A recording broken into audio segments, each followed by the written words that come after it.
Welcome to this intro video for the Boros Legion Tower, a fast-paced, casual way to play Magic with exciting combat and tons of instant interaction. I love the combat phase, and sought to create a format that is 100% dedicated to it.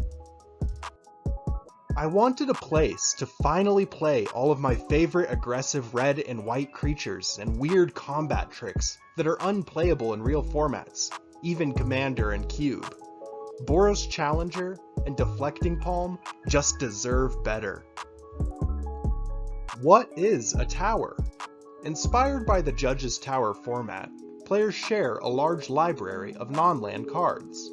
Whenever a player draws, they can choose to draw from the non-land library, or draw a basic plains or mountain from the sideboard.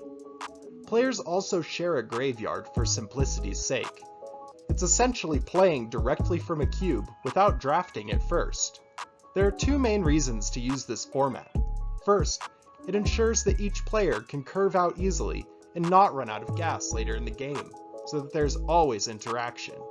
The other reason is maintaining power level.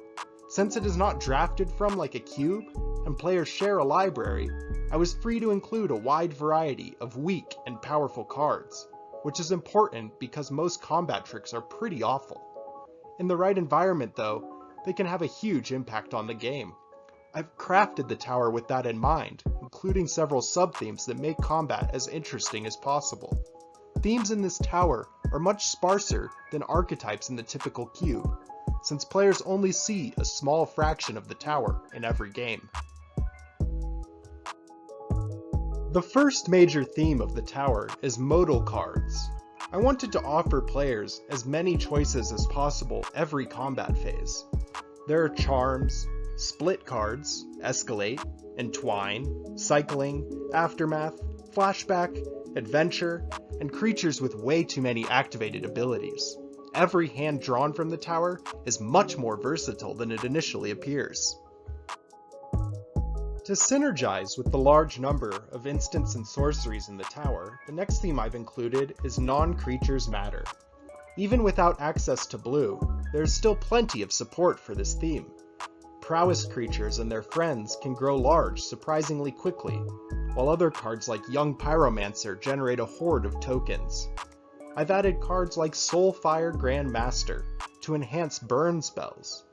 This category of cards all ensures that even the jankiest of combat tricks can still be useful in any situation, if only as a non-creature spell trigger.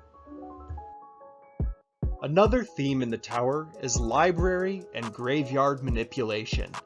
Since players share a library and are often drawing land cards from the sideboard, even a simple scry becomes an interesting mind game, much like fate sealing. For this reason, I've tried to include as many scrying effects as possible in these colors. Removal spells that send cards to the library, like Lapse of Certainty, can essentially steal cards from the opponent. Players share a graveyard too, and often will be fighting over it for resources, thanks to effects like Grim Lavamancer and recursion spells. The shared library and graveyard lead to unusual interactions, and I tried my best to take advantage of this. The final and most important theme is Color Matters. Red and white are enemy colors, which means there's a wide array of color hate cards from across Magic's history that I included in the tower.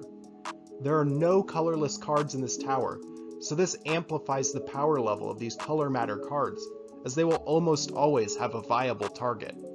Cards like Combust, Devout Decree, and Gideon's Defeat give the tower budget-friendly, mana-efficient removal to fight back against the powerful aggro creatures.